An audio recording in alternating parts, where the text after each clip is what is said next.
এই হাদিস আপনারা অনেক শুনছেন। আল্লাহ নবী সাল্লাল্লাহু আলাইহি ওয়াসাল্লাম বলছেন, প্রত্যেকটি মানব সন্তান দ্বীন মানার, আল্লাহকে মানার সৃষ্টিগত যোগ্যতা নিয়েই ভূমিষ্ঠ হয়। আল্লাহ তাআলা মানব দেহকে এইভাবে প্রস্তুত করেছেন পুরো দ্বীন মানার উপযোগী করে। ফাআকিম ওয়াজহাকা লিদ-দীন হানিফা ফিতরাতাল্লাহিল্লাতী ফাতারান-নাস আলাইহা লা তাবদীলা লিখালকিল্লাহ যালিকা আদ-দীনুল কাইয়্যিম। কোরআন শরীফের আয়াত। আল্লাহ বলেন, আপনি নিজেকে পুরা দ্বীনের দিকে ফিরায় রাখেন, পুরা জিন্দেগি, পুরা শরীর। কিভাবে সম্ভব?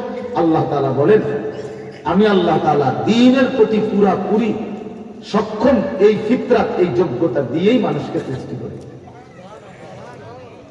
অতএব আল্লাহর কসম, ইসলামী শরীয়তে এমন একটি বিধান নাই যেটা মানুষ শরীরের পরিবেশ পরিস্থিতির সাথে অসামঞ্জস্যপূর্ণ, বেমানান, এমন নাই।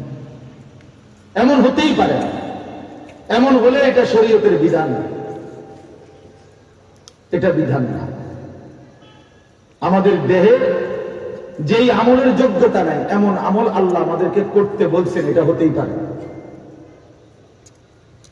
আমাদের দ্বারা পালন করার মতো যোগ্যতা নাই, এমন কোন নিষেধ আল্লাহ আমাদের করছেন যেটার ক্ষমতা আমার নাই, এমন কোন নিষেধ আমাদের জন্য আল্লাহ এবং তার রাসূল করতেই পারে না, হতেই পারে না। ইন্নাল্লাহা লা ইয়াযলিমু মিসকালা যাররা, আল্লাহ বলেন নিশ্চয়ই আল্লাহ এক বিন্দু জুলুম করে না। আল্লাহ জুলুম করতে পারে না। অতএব দ্বীন মানার পুরো যোগ্যতা আমাদের মধ্যে আল্লাহ তাআলা দিয়েই আমাদেরকে সৃষ্টি করেছেন।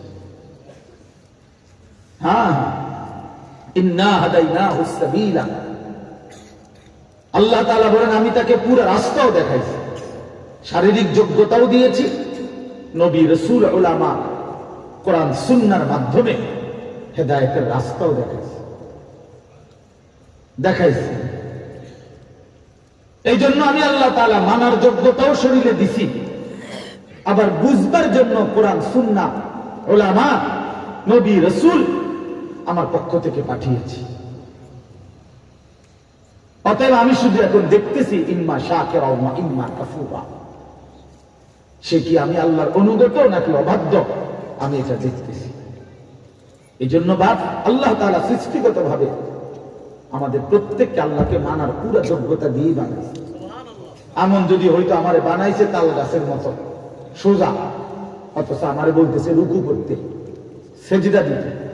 ওই ছেলে বুট খাইও না, বাপ বুট বাদাম বাইরে গিয়ে খাও, বাকিতে ব্যাট খাইও না বেওকুবের মতো,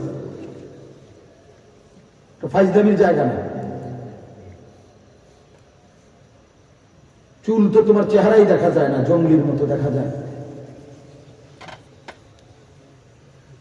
আফসুস মুসলমানের বাচ্চা, আফসুস, কোন বেঈমানের মতো চুল রাখলা, কোন কাফেরের মতো চুল রাখলা।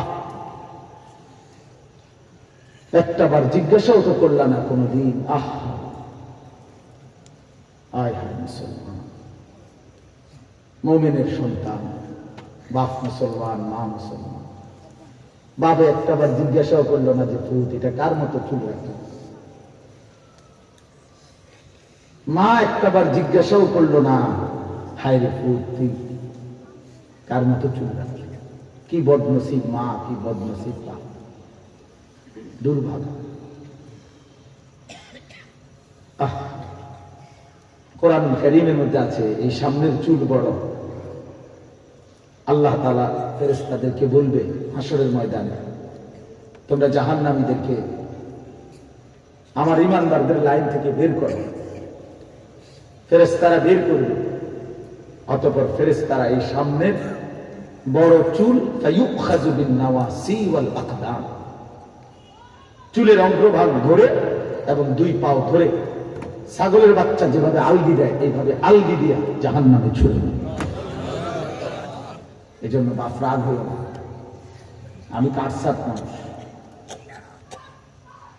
অপেক্ষা করো, এই চুল নিয়ে কবরে গেলে জাহান্নামের ফেরেশতা ধরতে সুবিধা হবে। মনে নেই এই সামনের বড় চুল, এগুলো এই বিশ্রী, এই জাহান্নামীদের চুল, নাফরমান কাফেরের চুল। কোরআন শরীফে আছে সূরা আলাক, যে ইকরা বিসমি রাব্বিকাল্লাযী খালাক, এই সূরার লাস্টে আছে আল্লাহ তাআলা আবু জেহেলের কথা বলতে গিয়ে ওই সূরাতে আছে যে আছে যে কাল্লা লা ইল্লাম ইয়ানতাহি লানাসফাআন বিন নাসিয়া নাসিয়াতিন কাযিবাতিন খাতিআ। এই যে আল্লাহ তাআলা বলেন আবু জেহেলকে বলছে কথাটা, যে বেঈমান তুই খুব বেশি বাড়াবাড়ি করতেছিস, তুই যদি তোর এই নাফরমানি না ছাড়ো, আমার রাসূলের উপরে জুলুম অত্যাচার নির্যাতন, তাহলে আমি কিয়ামতের দিন আমার ফেরেশতা দিয়ে তোর সামনের চুল ধরে তোর দাঁড়ানো অবস্থা থেকে হেসরাইয়া জমিনে ফেলবো, এরপরে তোর বেইজ্জতি করে জাহান্নামে ফেলবো। তুমি বাংলা করে দাও। এজন্য সামনের এই চুল, এগুলো তোমাদের আবু জাহেলের চুল। আর খবর নিও, আবু জাহেল মুসলমান না বেঈমান।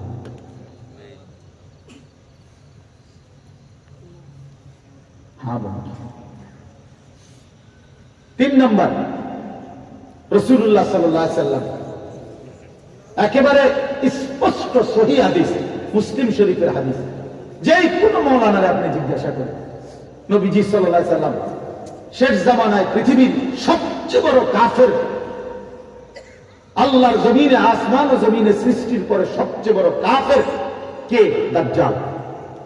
আল্লাহ নবী বলছেন তার চাইতে বড় দাজ্জাল মা বাইনা খালকে আদম ইলা কিয়ামিস সাআ আকবার মিনাদ দাজ্জাল।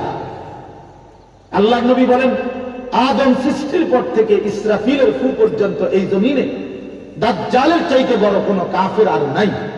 সেই দাজ্জালের বৈশিষ্ট্য কি, তার চিহ্ন কি?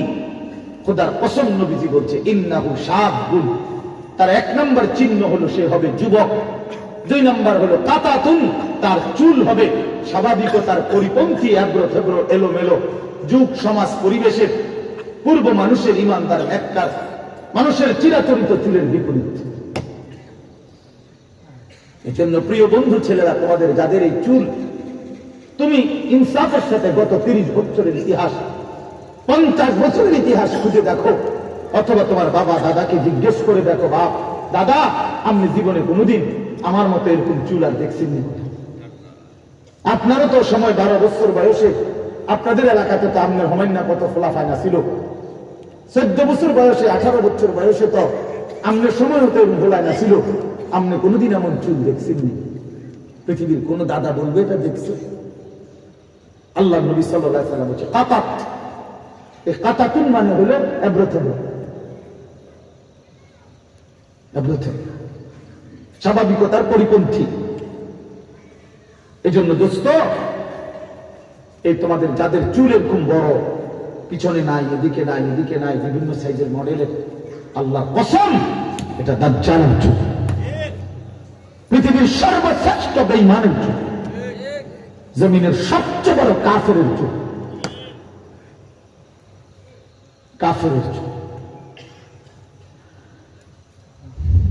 এজন্য নিজের বিবেককে প্রশ্ন করো, মুসলমানের ঘরে জন্ম নিয়েছ না বেঈমানের ঘরে? আত্মপরিচয় ভুলে যেও না। যে জাতি আত্মপরিচয় ভুলে যায় সে কোনোদিন মাথা তুলে দাঁড়াইতে পারে না। হ্যাঁ, আত্মসম্মান, আত্মমর্যাদা অনেক বড় নিয়ামত, অনেক বড় নিয়ামত। এই পৃথিবীতে বহু মানুষ এমন হয় যারা ধুকে ধুকে অভাবে কষ্টে প্রয়োজনে মরে যায়, কিন্তু কোন অন্যায়ের কাছে, জালেমের কাছে একদিনের জন্য মাথা নোয়ায় না। সে জানে আমি মুসলমান বেটা, আমি मुसलमान। अगरचे बुत है जमात की आस्तीनों में, मुझे है हुक्म खुदा ला इलाहा इल्लल्लाह। আল্লামা ইকবাল বলছে মুমিনের কালেমা, মুমিনের ঈমান কেমন হয়? আল্লামা ইকবাল রাহমাতুল্লাহি আলাইহি বলেন মুমিনের কালেমা হলো, ঈমান হলো এমন যে মুমিন বলবে যে গোটা দেশবাসী, মহল্লাবাসী প্রত্যেকের কাছে যদি একটা একটা মূর্তি থাকে, সবগুলো মূর্তিকে যদি একসাথে স্তূপ করা হয়, এই মূর্তির উপরে যদি আমাকে দাঁড় করা হয়, আমি মোমেন সেখানে দাঁড়িয়েও বলবো লা ইলাহা ইল্লাল্লাহ। এর মোমেন। अगरचे बुत है जमात की आस्तीनों में, मुझे है हुक्म खुदा ला इलाहा इल्लल्लाह। এর বলে মুমিন, এর মুসলমান বলে বেটা। এত অল্পতে হেরে গেল কেন বেটা? একটা চুলের কাছে হেরে গেল কেন? বেঈমানের কাছে একটা প্যান্টের কাছে হেরে গেল কেন? 20,000 টাকার একটা মোবাইলের কাছে হেরে গেল কেন? যুবক, এত কম দামে বেচে গেল কেন? নিজের এত অল্প পয়সা বেচে দিল কেন? ছি ছি ছি, এটা মুসলমান তো এত বড় কাপুরুষ হয় না। হ্যাঁ, 15 মাস এক টানা, গত 7 অক্টোবর 2023 থেকে এক টানা 15 মাস ইসরায়েলের ইহুদি কুত্তারা ফিলিস্তিনের গাজার মুসলমানদের উপরে জুলুম করেছে। গোটা ইউরোপ, আমেরিকার ওই বেঈমান, ওরা তাদের সর্বোচ্চ অস্ত্র, প্রযুক্তি, আধুনিকতা সব সহযোগিতা করছে। মিলিয়ন মিলিয়ন ডলার ইসরায়েলের এই কুত্তাদেরকে দিছে। পৃথিবীর সমস্ত আধুনিক প্রযুক্তি নিয়ে, সমস্ত শক্তি প্রয়োগ করে ইসরায়েল গত 15 মাস গাজার কমপক্ষে 50,000 চাইতে বেশি মুসলমানকে শহীদ করেছে। 6 লক্ষ বাচ্চা এতিম অসহায় হয়ে গেছে। লাখ লাখ মা বোন, যাদের স্বামী নাই, ঘর নাই, বাবা নাই, অভিভাবক নাই, পরিবার হারা, একটা বিল্ডিং, একটা ঘর মাটির উপরে নাই, সমান করে ফেলছে। কিন্তু 15 মাসের পরেও এই মুজাহিদ, ইমানদার মুসলিম মুজাহিদরা একদিনের জন্য পরাজয় স্বীকার করে নাই। শেষ পর্যন্ত কি হয়েছে বেটা? শেষ পর্যন্ত এই জানুয়ারি মাসে ইসরায়েলের সেই ইহুদি কুত্তারা নাকে খত দিয়া কুত্তার মতো মাথা নোয়ায়া যুদ্ধবিরতি দিয়ে গাজা থেকে সৈন্য প্রত্যাহার করেছে।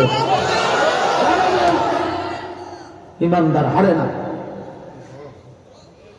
ইমানদার হারে না, বেঈমান জিতে না। সময় নেয়, মালিকের ফয়সালা আসতে সময় লাগে। যুদ্ধবিরতি এখন আবার শুরু হবে, আবারও ইমানদার যুদ্ধ করবে। এবং একদিন না একদিন, এই কর্তৃত একদিন শুনবা যুবক, ইসরায়েলের কুত্তারা হেরে গেছে। হ্যাঁ হ্যাঁ, কোন সন্দেহ নেই। ফিলিস্তিনের জমিনে পতাকা উঠছে। দেখবা মোমেন হারে না, কোন জালেম থেকে না। 54 বছরের জালেম 40 বছর ধরে বাশার আল আসাদ সিরিয়ায় এক টানা 40 বছর ক্ষমতা আঁকড়ায় ছিল। 5 লক্ষ ইমানদার মুসলমান শহীদ করছে এই বেঈমানে শুধু ক্ষমতার জন্য। হাজার হাজার নারীকে ধর্ষণ, ব্যভিচার, নির্যাতন করে জেলখানার অন্ধকারে আটকায় রাখছে। বাচ্চাটা মায়ের কোলে করে যে জেলখানায় ঢুকছে, 16 বছর 17 বছর হয়ে গেছে জেলখানার ভিতরে, আর কোনদিন পৃথিবীর আলো দেখে নাই। এমন সন্তানও সিরিয়ার কারাগারে ছিল যে আর কোনদিন পৃথিবীর আলো দেখে নাই। কিন্তু এই সমস্ত জুলুম অত্যাচারের পরেও শেষ পর্যন্ত গত 8 ডিসেম্বর 24 সালে ওই বাশার আল আসাদ নামের জালেম পলাইছে। আমার বুবু যেমনে পলাইছে,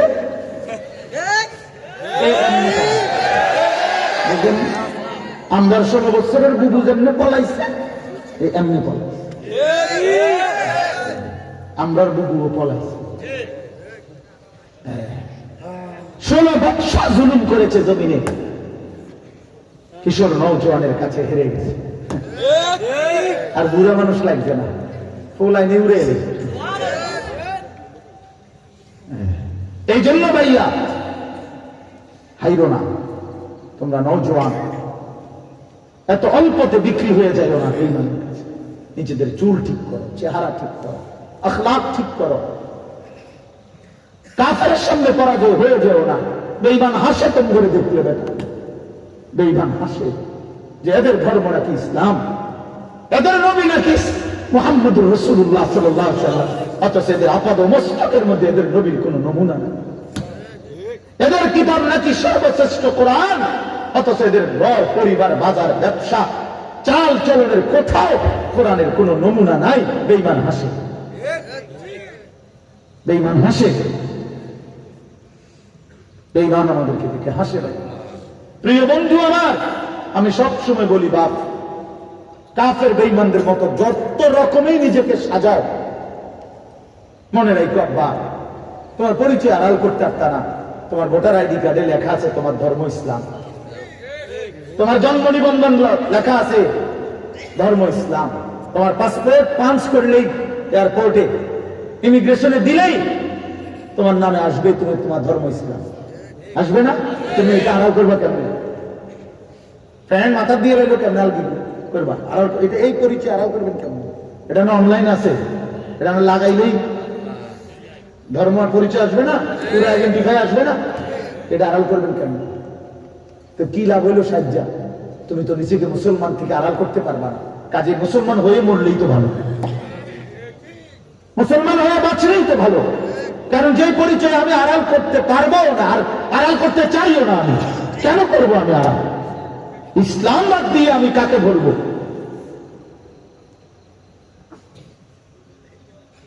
এই জন্য আমার বাপ, আমার ভাই, তুমি রাগ হইও না বাপ, আল্লাহ তোমার এই আগামী দিনের ইসলামের জন্য কবুল করে নেন।